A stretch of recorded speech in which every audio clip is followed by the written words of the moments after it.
The desert was never supposed to be part of her journey, especially not at night, especially not alone.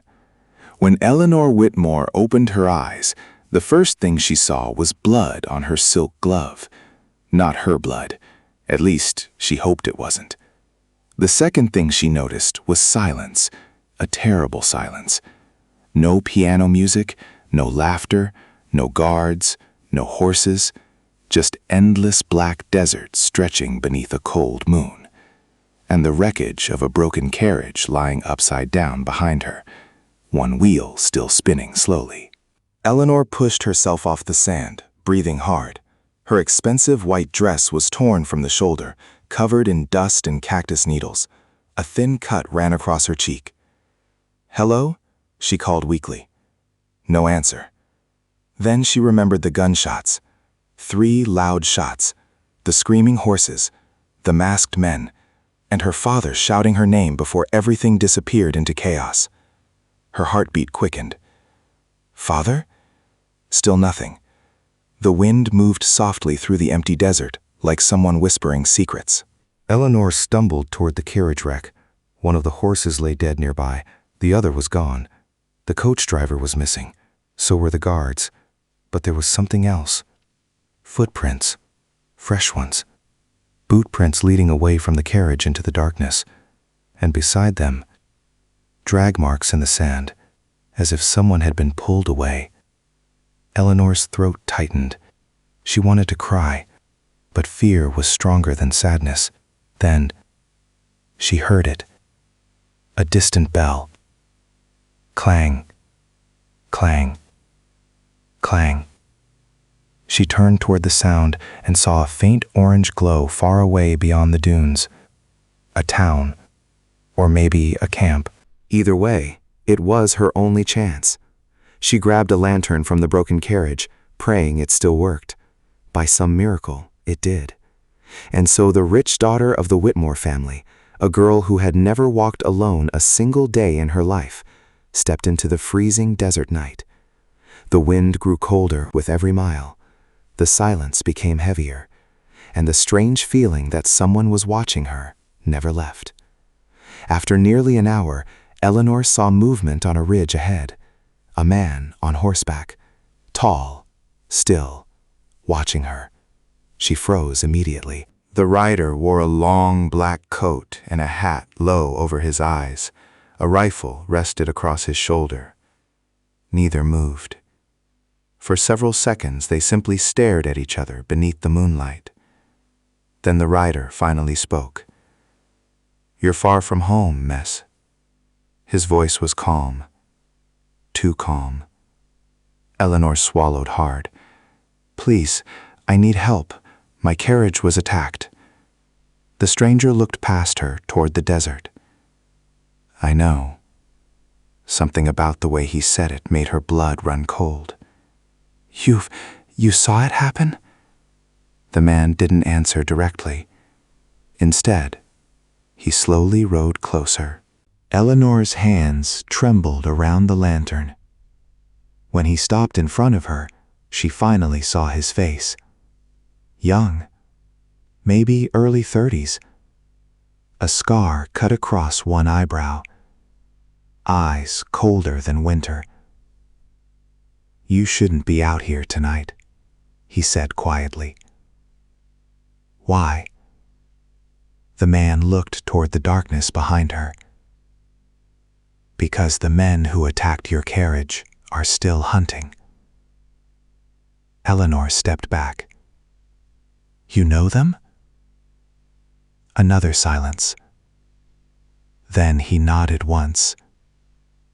"Yes." Fear exploded inside her chest. Before she could run, the stranger suddenly leaned down from his horse and covered her mouth. Quiet. Hoofbeats. Fast. Coming from behind the dunes. Eleanor's eyes widened. 3 riders appeared at the top of the hill moments later, carrying lanterns and rifles. Masked men, the same ones. She almost screamed. The stranger pulled her behind his horse into the shadows beneath the ridge. The riders stopped above them. "One girl," one of them growled. "That's all we need to find." Another spat into the sand. "She couldn't have gone far." Eleanor's entire body shook. The stranger held a finger to his lips. The riders searched for another minute before finally moving on. Their horses disappeared into the night. Only then did the stranger release her. "You can breathe now." Eleanor backed away immediately. "Who are you?" The man climbed off his horse slowly. "Name's Cole." "That tells me nothing." "That's enough for tonight." Eleanor looked at the revolver on his belt. "You're one of them, aren't you?" Cole stared at her without emotion. "I used to be." The answer hit her like ice water. Eleanor turned and tried to run. She barely made 3 steps before her legs collapsed from exhaustion. Cole caught her before she hit the sand. "If I wanted you dead," he said calmly, "you'd already be dead." She hated that he was right. Cole helped her onto the horse. "We need shelter before sunrise. I'm not going anywhere with you. You don't have much choice." And again, she hated that he was right. The ride through the desert felt endless. Eleanor remained silent behind him, clutching the saddle while cold wind tore through her hair. Finally, they reached an abandoned cabin hidden between giant rocks. Cole lit a lantern inside. The place looked forgotten by the world. 1 table, 1 bed. Dust everywhere. "You live here?" Eleanor asked. "Sometimes." He handed her a metal cup of water. She drank greedily. "Why are they after me?" Cole stared into the lantern flame. "Because your father stole something." "My father doesn't steal." A humorless smile crossed Cole's face. "All rich men steal, Miss Whitmore. Some just wear cleaner suits." Eleanor glared at him. "You know nothing about my father." "No," Cole said quietly. "I know exactly what kind of man he is." The hatred in his voice surprised her. Then she noticed something strange. A photograph sitting upside down on the table. Cole quickly turned it over before she could see it. Too late. She had already seen the woman in the picture, and the little girl beside her. "Your family?" Eleanor asked softly. Cole didn't answer. The room suddenly felt heavier. Then came the sound. A gunshot outside. Both of them froze. Another shot shattered the cabin window instantly. "Get down," Cole shouted. Eleanor screamed as glass exploded across the room. Voices echoed outside. "We know you're in there." Cole grabbed his rifle and moved toward the wall. "How did they find us?" Eleanor whispered. Cole looked at her. "They followed you." Before she could respond, bullets ripped through the cabin walls. Wood splintered everywhere. Cole fired back twice. 2 screams answered from outside. But more riders surrounded the cabin. Eleanor crawled behind the table, terrified beyond words. Then she heard a familiar voice outside. A deep voice, a voice she recognized instantly. Her father. "Eleanor," he shouted, "come outside now." Her eyes widened. "Father?" Cole grabbed her arm immediately. "Don't move." "But that's my father." "No," Cole said darkly. "That's the devil wearing your father's voice." Eleanor tried pulling away. "You're insane!" Cole looked directly into her eyes. "Ask yourself one question." Gunfire stopped outside. Silence fell again. Then her father shouted once more. "Eleanor, sweetheart, he kidnapped you. Come out now." Cole's grip tightened. "If your father came to rescue you," he leaned closer, "why did he bring 20 armed men?" Eleanor's breathing stopped. Outside, the men waited silently, like wolves around wounded prey. Her father's voice returned, calmer this time. "Eleanor, you don't understand what that man really is." Cole slowly handed Eleanor a revolver. She stared at it nervously. "I've never used one." "Then tonight's your first lesson." More footsteps approached outside. Then her father spoke one final sentence. A sentence that changed everything. "Bring me the girl alive," he ordered coldly. "And kill Cole Mercer." Eleanor looked at Cole in shock.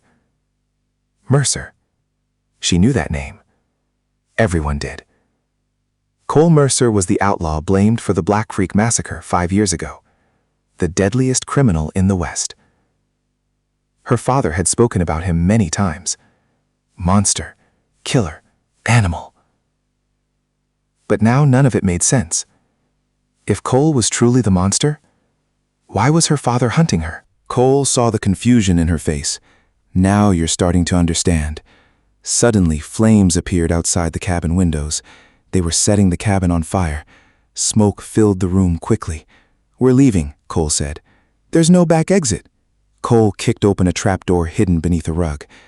Eleanor stared in disbelief. You really are an outlaw. Cole almost smiled. You say that like it's a bad thing. The tunnel beneath the cabin was narrow and dark. Smoke chased in from behind while footsteps thundered above. Eleanor coughed violently as they crawled through dirt and stone. Finally, they emerged behind the rocks near the horses. Gunmen spotted them instantly. There! Bullets flew past as Cole pulled Eleanor to the horse. Then they rode. Fast, faster than Eleanor thought possible. The desert exploded with gunfire behind them. Moonlight flashed across rocks and cliffs while horses thundered through the darkness. One rider caught up beside them. Cole fired once. The rider fell instantly. Eleanor stared in horror. You killed him. Cole kept riding. He would have killed you. More riders appeared ahead, blocking the canyon path. Cole cursed under his breath. They were trapped. Unless... He suddenly turned the horse toward a narrow cliff trail, barely wide enough for one horse. You're crazy, Eleanor shouted. Probably. The horse climbed dangerously along the cliff edge while bullets shattered rocks around them. One wrong step meant death. Eleanor closed her eyes tightly. Then came screaming from below. She looked down. Several riders had tried following them. Their horses slipped. Men vanished into darkness. Cole never looked back. By sunrise, the gunmen were gone. For now. They stopped near an old river hidden between canyon walls. Eleanor climbed off the horse weakly. Her entire world felt shattered. Nothing made sense anymore. Tell me the truth, she whispered. Cole stood silently beside the water. 5 years ago, he said quietly, your father hired my family to transport gold through Black Creek. Eleanor listened carefully. He said it was legal silver from his mines. Cole's eyes darkened. It wasn't silver. What was it? Government money. Stolen money. Eleanor's stomach twisted. When my father discovered the truth, he refused to continue the job. Cole looked away. So your father murdered them? Cole nodded slowly. My wife. My daughter. Everyone. Eleanor felt sick. No. He blamed me for the massacre and paid every newspaper in the West to spread the story. Cole's voice remained calm, but beneath it lived years of pain. I survived because I was away buying supplies. Eleanor stepped backward. You're lying. But deep down, she already knew he wasn't. Because she remembered something. A locked room in her father's mansion, stacks of gold bars hidden beneath blankets, and her father telling her never to speak about them. Cole reached into his coat and pulled out a folded paper. A government arrest warrant, signed with her father's name. He's been hunting me ever since, Cole said, because I'm the only witness left. Eleanor's hands shook as she read the paper. Everything she believed about her father began collapsing. Then another terrible thought entered her mind. Why am I important? Cole looked at her carefully. Because your father thinks I told you where the stolen money is. Eleanor stared at him. But you didn't? No. Do you know where it is? Cole smiled faintly. Yes. Before Eleanor could speak again, a distant explosion echoed through the canyon. Cole immediately stood. They found us. Smoke rose far away across the cliffs. More riders, dozens this time. Her father wasn't giving up. He wanted something badly enough to kill his own daughter for it. And suddenly, Eleanor realized the horrifying truth. She was never being rescued. She was being hunted. They rode for hours through brutal heat. No roads, no towns, only endless stone and dust. Finally, near sunset, they reached an old mining town abandoned years earlier. Broken buildings leaned sideways like skeletons, windows shattered, signs swinging slowly in the wind. "This place gives me nightmares," Eleanor whispered. Cole nodded. "Good. Means nobody else wants to stay here." They entered an old saloon for shelter. Inside, darkness swallowed everything except fading sunlight through cracked walls. Eleanor sat silently while Cole barricaded doors. "You still don't trust me," he said. She looked at him honestly. "I don't know what to believe anymore." Cole sat across from her. "That makes two of us." For the first time, Eleanor noticed exhaustion in his face. Not anger, not cruelty, just a man tired of running. "Why help me?" she asked quietly. You could have left me in the desert. Cole looked toward the window. Because your father took enough innocent lives already. A strange silence settled between them. Then, a piano note echoed softly from somewhere upstairs. Both froze. Another note followed. Slow. Broken. Eleanor's voice trembled. "I thought this town was abandoned." Cole grabbed his revolver carefully. "It is." The piano continued playing upstairs, one note at a time, like someone learning a song. Cole moved toward the staircase. Eleanor followed despite her fear. The sound led them to a small room at the end of the hallway. The door creaked open slowly. Inside sat an old blind man beside a dusty piano, still playing. He stopped when he heard them. "You're late," the old man said calmly. Cole lowered his gun slightly. "You know me?" The old man smiled faintly. "Everyone knows the ghost of Cole Mercer." Eleanor exchanged nervous glances with Cole. Then the old man turned his blind eyes toward Eleanor. "And you," he whispered, "the rich man's daughter." A chill ran down her spine. "How do you know us?" The old man touched the piano keys gently. "Because your father was here yesterday." Everything went silent. Cole stepped forward instantly. What did he want? The old man's smile disappeared. He asked the same question you're asking. And I gave him the same answer. Cole's jaw tightened. Which was? The old man pointed beneath the floorboards. The gold was never hidden in the desert. Eleanor's heart pounded. It was hidden here. Suddenly, gunshots exploded outside the saloon. Windows shattered. Her father's men had arrived, but this time, there were far more of them. And somewhere outside in the darkness, her father waited patiently, smiling. Because finally, the hunt was almost over.